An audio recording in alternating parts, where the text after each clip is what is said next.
દેવભૂમિ દ્વારકા જિલ્લામાં ખાદ્ય પદાર્થોમાં ભેળસેળ કરનારા તત્વો સામે તંત્ર એક્શન મોડમાં આવ્યું છે।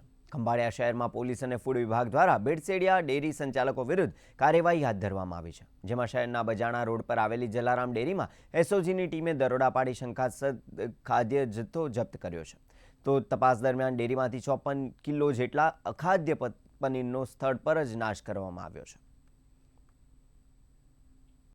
પનીર જેવી વસ્તુઓ બનાવવા માટે વપરાતા એસિટિક એસિડ કે જે ફૂડ ગ્રેડનું હોવું જોઈએ તે બાબતે પણ કેતનભાઈ કોઈ ખુલાસો નહીં કરી શકેલા, જેથી તેને પણ શંકાસ્પદ ગણી સીઝ કરવામાં આવેલ।